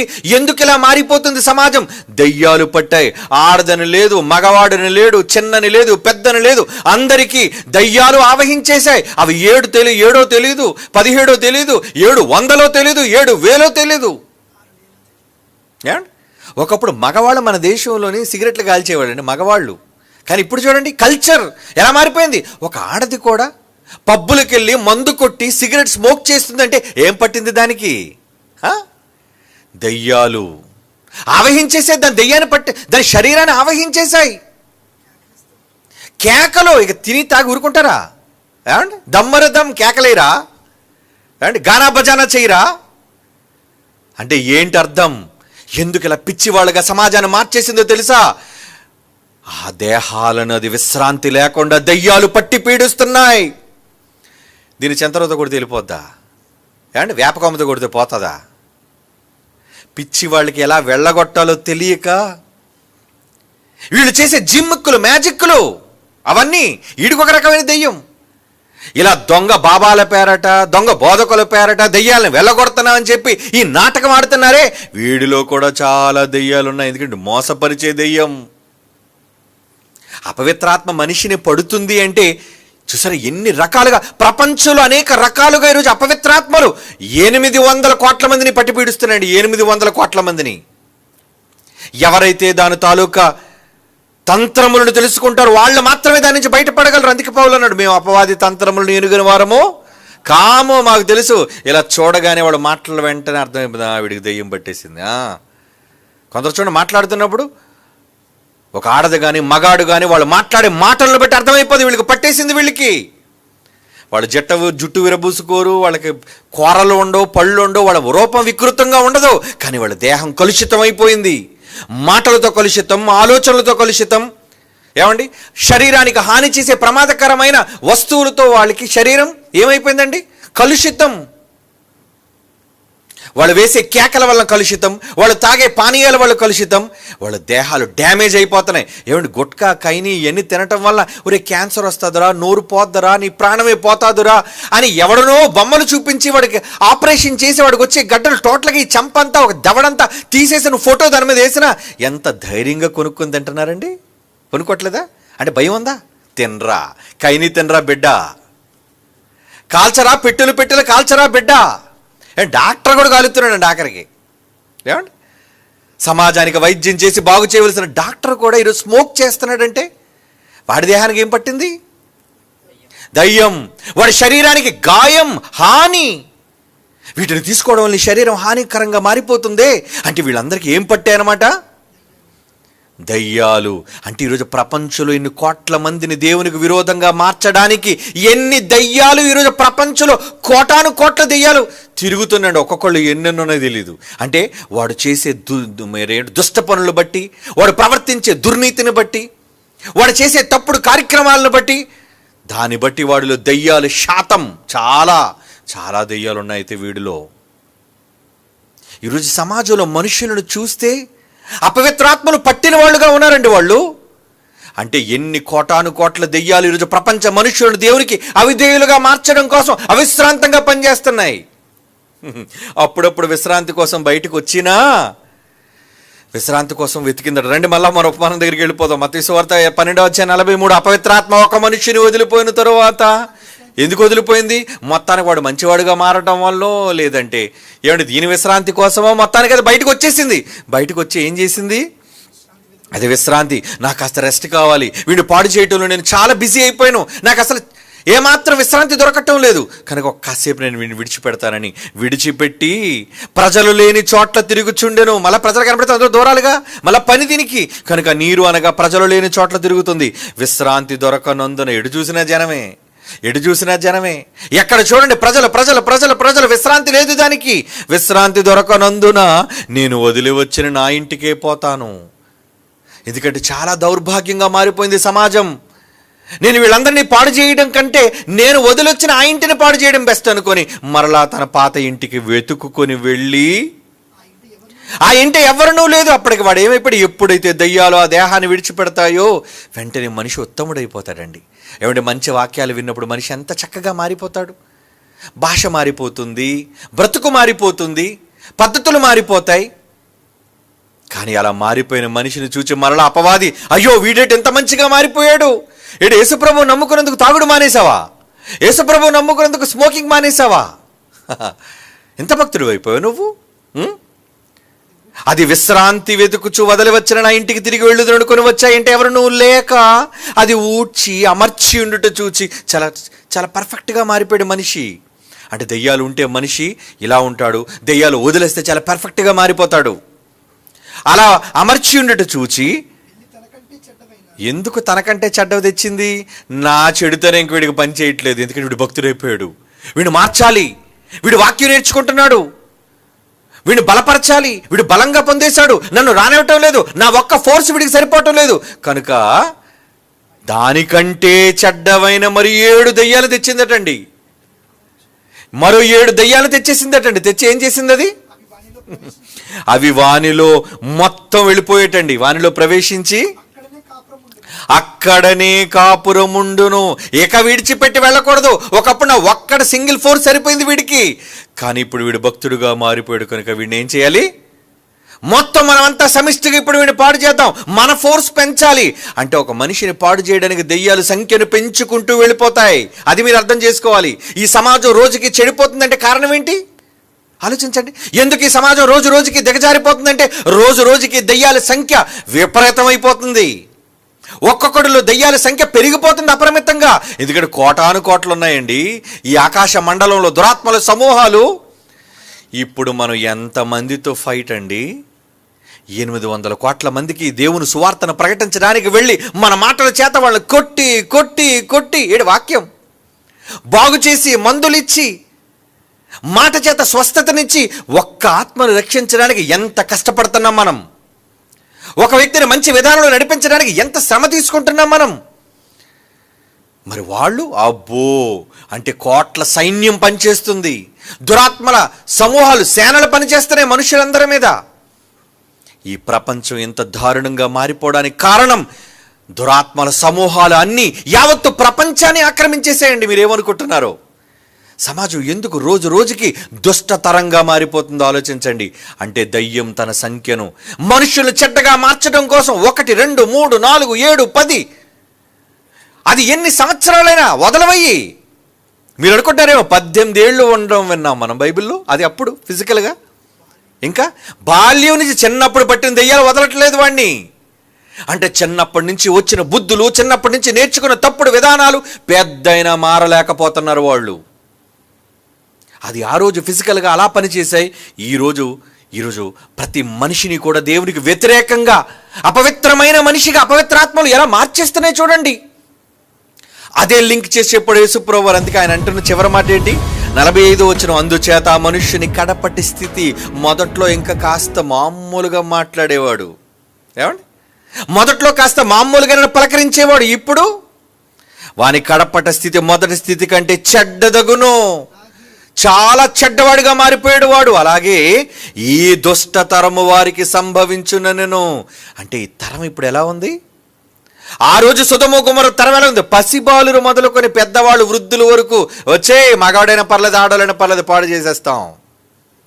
ఈరోజు సమాజం ఎలా ఉందండి? ఈరోజు చూడండి సినిమాలు, ఈరోజు తీస్తున్న సినిమాలు కానివ్వండి, ఈరోజు చూస్తున్న సీరియల్ కానివ్వండి, సిరీస్ కానివ్వండి, అందులో ఎంత దుష్టత్వం వచ్చేస్తుందో తెలుసండి. ఒరే మగళ్ళు ప్రేమించుకోండిరా, ఆడవాళ్ళు ప్రేమించుకోండిరా, సహజీవనం చెయ్యండిరా, ఇవి నేర్చుకుంటారండి. ఒక మగవాడు చేసే పని ఆడది చెయ్యాలనుకోవడం, తప్పుడు విధానంలో సంతోషాన్ని పొందాలనుకోవటం, డ్రగ్స్ అని రకరకాల మత్తు పదార్థాలని పానీయాలని చెప్పి టోటల్గా వ్యవస్థ అంతా డ్యామేజ్. ఎంత దారుణంగా డ్యామేజ్ అయిపోతుంది. కారణం ఏంటో తెలుసండి? కోట్ల కొలది సేనలు పనిచేస్తున్నాయి వాటి వెనక. ఈ దుష్టతరానికి సంభవిస్తుంది. వాటి ఫోర్స్ పెంచేసుకుంటున్నాయి. ఏమండి, సాతానుగాడు తన ఫోర్స్ని ఎంతగా పెంచుతున్నప్పుడు ఇప్పుడు దాన్ని ఫైట్ చేసే ఫోర్స్ ఎవరో? మనమేనండి, దేవుని జ్ఞానాన్ని నేర్చుకున్న మనం. మరి మీరెంతమందిని ఫోర్స్ని సంపాదించారు చెప్పండి? దాని ఫోర్స్తో, దాని సైన్యంతో ఆలోచిస్తే మన సైన్యం ఎంత? ఒక్కొక్కరుగా, 2గా, 3గా, 10 మందిగా పోరాటం అండి. ఈ సమాజంతో పోరాటం, ఈ సమాజాన్ని క్రీస్తునంతగా నడిపించడం కోసం పోరాటం, ఈ సమాజం దాని యొక్క దుస్థితి నుంచి కాపాడడం కోసం మనం చేస్తున్న పోరాటం.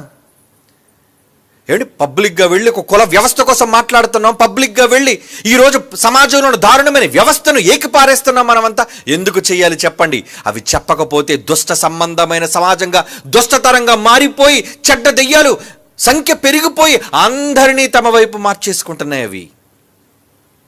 యేసు ఆనాడు చెప్పాడండి, ఈ ఉపమానంలో యేసు చెప్పాడు, నాయన అవిశ్రాంతంగా పనిచేస్తున్నాయి అవి. ఒక మనిషిని కడపటి స్థితి మొదటి దానికన్నా చెడ్డదైపోయింది. ఏమండి, మీకు తెలుసు కదండి, ప్రారంభం కన్నా తరువాత రోజులు మారే కొద్ది వ్యవస్థ ఎంత దారుణంగా మారిపోతుందో. ఏమండి, బ్లాక్ అండ్ వైట్ సినిమాల్లోని ఆ పదజాలాలకి, ఇప్పుడు రీసెంట్గా ఉన్న ఈ సినిమాలో పదజాలాలకి, డైలాగులకి, ఆ ద్వంద్వ అర్థాలు కానివ్వండి, ఆ వ్యంగ్యమైన ఏమండి రచనలు కానివ్వండి, ఇక వాళ్ళ వేషధారణ కానివ్వండి, వాళ్ళ మాటలు కానివ్వండి, డైరెక్ట్ బూతులండి. డైరెక్ట్గా బూతులు మాట్లాడుతున్నారు వాళ్ళు. అయ్యో పక్కన చిన్నపిల్ల వాళ్ళు ఉన్నారు, పెద్దలు ఉన్నారు అని ఏమాత్రం సంస్కారం లేనట్టుగా. ఎందుకు సమాజం ఇంత దారుణంగా దిగజారిపోతుంది? దుష్ట సంబంధమైన తరానికి సంభవిస్తున్నాయి అంటున్నాడు. అందుకే అలాగే యేసుప్రభు అంటున్న మాట, అలాగే ఈ దుష్ట తరము వారికి సంభవించును. సంఖ్య పెరిగిపోతుంది, అపవాది సంఖ్య పెరిగిపోతుంది. మరి యుద్ధం చేసేవాళ్ళ సంఖ్య పెరగాల? రండర్రా, యుద్ధాన్ని చెయ్యాలి. మనం కనిపించని అదృశ్య శక్తులతో చేయవలసిన యుద్ధం. దానికి మీకు వాక్యం కావాలి అంటే వాక్యం అక్కర్లేదు. మనకి ఏం కావాలి? లోక సంబంధమైన వ్యాపారాలు, లోక సంబంధమైన ఉద్యోగాలు, లోక సంబంధమైన సంపాదనలు, లోక సంబంధమైన చదువులు, వాటికే కదండి మనం మొగ్గు చూపుతున్నాం. చివరికి సమాజంతోనే మనం కూడా నడుస్తున్నాం. సమాజం చేసిన త్రోవలోనే మనం వెళ్ళడానికి ఇష్టపడుతున్నాం. ఏమండి, మనొక పెద్ద బోధకుడు అంటున్నాడు, ఒక వ్యక్తి నాతో చెప్తున్నాడు, బాబు నాయన రేపు 2 రోజులు జాగ్రత్త అయ్యా అన్నాడు. అంటే ఏమయ్యా అంటే రేపు ఎల్లుండి అమావాస్య అయ్యా అంటున్నాడట. ఇటు ఒక పాస్టర్, సిగ్గుండాలి వాడికి ఆ మాట అనడానికి. ఎవడన్నాడండి వాడు దైవజనుడని? ఒక దైవజనుడి ఉండి నువ్వు అమావాస్య అని అంటున్నావా? నువ్వు 2 రోజులు జాగ్రత్తగా ఉండాలా? ఇక వాళ్ళకి నీకు ఏంటి తేడా? నువ్వు వాడిలా మారిపోయావు అంటే ఈడిలో ఎన్ని దెయ్యాలు ఉన్నాయో. వాడి బైబిల్ పట్టుకొని ఎన్ని తప్పుడు బోధలు చేసి ఎన్ని రకాలుగా వాడి ద్వారా లక్షల మంది ఏమండి ఆ దెయ్యాలు వెళ్ళగొట్టే చుట్టూ జనం ఎంతమంది ఉంటాడు? అబ్బో, మాయలు చేసేవాళ్ళు, గారడీలు చేసేవాళ్ళు, మంత్రాలు చేసేవాళ్ళు, మనుషులు జిమ్మిక్కులు, మ్యాజిక్కులు, మొత్తం అంతా భయంకరమైన అబద్ధాలు చేసేవాళ్ళందరి దగ్గర వేల మంది, లక్షల మంది ఉంటారు కదండి. మరి లక్షల మందిని ఎన్ని లక్షల దెయ్యాలు పట్టుంటే చెప్పండి. ఆడేమో స్టేజ్ మీద ఊగుతుంటాడు, వీళ్ళందరూ ఊగుతుంటాడు కిందన. మీకేం మాయరోగారు ఊగుతున్నారు? ఆడదని మగాడని తేడా లేకుండా ఏంటో గెంతులేంటి, ఒంటి మీద బట్టలు ఉంటాయో లేదో చూసుకోకుండా ఆ గెంతులేంటి, ఆ డ్యాన్సులేంటి, అరుపులేంటి, కేకలేంటి, దయ్యాలు పట్టేశాయి. దయ్యాలు అర్థం కావటం లేదా? యేసుప్రభు చెప్పిన ఉపమానం అర్థం కావటం లేదా? అర్థం కాలేదు. దెయ్యాలంటే ఏదో ఇది చక్క ఉపమానం అండి, కథలా ఉంది, పిట్ట కథ అనుకుంటున్నారా? కాదు. ప్రస్తుత సమాజం యొక్క దుస్థితిని యేసుప్రభు ఆ రోజే ఉపమాన రూపంలో చెప్పాడు. ప్రారంభంలో ఉన్నప్పుడే ఇల్లు అమర్చకపోతే తర్వాత వాడు దుస్థితి దారుణంగా మారిపోతుంది. అందుకే ప్రారంభంలోనే కత్తిరించేయి, ప్రారంభంలో నుండి మందేసేయి, ప్రారంభంలో నుండి వైద్యం చేయి, ఈ సమాజాన్ని కాపాడు. నువ్వు నిర్లక్ష్యం చేశావో ఇక ఈ సమాజాన్ని కాపాడడం ఎవ్వరి తరం కాదు. అందుకే అంటున్నాడు, చివరిగా చదువుకుందా 45వ వచనం, అందుచేత ఆ మనుష్యుని కడపటి స్థితి మొదటి స్థితి కంటే చెడ్డదగును, అలాగే ఈ దుష్ట తరము వారికి సంభవించును. కనుక ఏం చేయాలి? ఇప్పుడు మనం ఏం చేయాలి? అపవాదిని ఎదురించుడి. వాడు నీలో దురాత్మ, అపవిత్రాత్మ రాకుండా ఉండాలంటే ఫైట్. నువ్వేం చేయాలి? ఎదిరించాలి. అప్పుడు వాడు మీ యొద్ద నుంచి పారిపోతాడు. యాకోబు పత్రిక 4వ అధ్యాయం 7వ వచనం. అంటే నువ్వు అపవిత్రాత్మ నీలో ఉండకుండా ఉండాలి అంటే అసలు నువ్వు యుద్ధం చెయ్యాలి. అసలు యుద్ధం నీకు తెలిసేంటి? నీలో ఉన్న దురాత్మలతో నువ్వు యుద్ధం చెయ్యాలన్న విషయం నీకు తెలుసా? ఆకాశ మండలమందున్న దురాత్మల సమూహాలతో యుద్ధం చేయాలన్న విషయం మీకు తెలుసా? యేసు చెప్పిన ఉపమానంలోని భావం అర్థమైతే ఏమండి, నీరు లేని చోట ఎందుకు తిరుగుతుంది? అర్థం కాలేదు అనుమానం వీడికి. నీటికి దెయ్యానికి ఏంటి? నీరంటే భయం, అదేనికి దెయ్యానికి నా మనుష్యులంటేనే భయం, మనుష్యులను పాడు చేయాలన్న తాపత్రయం. చివరికి ఒక మాట చదువుకుంది, యెషయా 57వ అధ్యాయం 20వ వచనం. యెషయా 57వ అధ్యాయం 20వ వచనం అండి. భక్తిహీనులు కదులుచున్న సముద్రం, నీరు ఆలే సముద్రం లాంటి వాళ్ళు. భక్తిహీనులు ఎలాంటి వాళ్ళట? కదులుచున్న నీరు లాంటి వాళ్ళు. అది నిమ్మళింపనేరదు. అంటే మొత్తానికి ఈ సమాజాన్ని, జనాల్ని దేంతో పోలుస్తున్నాడండి? జలములు. అందుకే అది నీరు లేని చోట్ల తిరుగుతుంది. ఈ ప్రజలుంటే మాకు ఎవరు బిజీ, కష్టం. అటు చూస్తే మా దెయ్యాలకు అధిపతున్నాడే, వాడు మమ్మల్ని నిద్రపోనివ్వటం లేదు, వాడికి సమయం కొంచెమేనా తెలిసి అస్సలు మాకు ఏమాత్రం విశ్రాంతి దొరకనివ్వకుండా ఏదో పాతాళం తెప్పించుకున్నాం అనేసరికి అబ్బో అందరినీ పట్టి పీడించమని చెబుతున్నాడు, ప్రేరేపించమని చెబుతున్నాడు. అవసరమైతే 10 మందిని తెచ్చుకుంటావు, 100 మందిని తెచ్చుకుంటావు, 1000 మందిని తెచ్చుకుంటావు, నాకు అనవసరం. కానీ సమాజం పాడైపోవాలి, దుష్టతరంగా మారిపోవాలని మా యజమాని బాస్ చెప్తున్నాడు. ఎవడవాడు? వాడే బెలియాలు, వాడే ఘట సర్పం, ఆది సర్పం. కనుక దుష్టతరంగా మారిపోతుందని ఎప్పుడో 2000 సంవత్సరాల క్రితం ఈ సమాజం కోసం దేవుడు యేసుప్రభు ద్వారా హెచ్చరిక చేశాడు, నాయన అపవిత్రాత్మ వదిలి వెళ్ళిపోతే ఎలా ఉంటుంది, ఇన్ని సంవత్సరాలు శరీరంలో ఉంటుంది, అది చిన్నప్పటి నుంచి ఉంటుంది, ఎన్ని సంవత్సరాలైనా నేను విడిచిపెట్టదు అది. అలాంటి వాడితో ఎంత చక్కటి యుద్ధాన్ని చేసి రోగాన్ని తీసివేసి ఆరోగ్యవంతమైన బోధతో వాడిని బాగు చేయాలి. అలాంటి ఆరోగ్యవంతమైన బోధన నేర్పించేది Christ Church Bible Open University and International. అందుకే విద్యను అభ్యసించండి, అపవాదితో యుద్ధం చేయండి, ఎదిరించండి. ఈ సమాజంలో మిమ్ములను, మీ కుటుంబాలను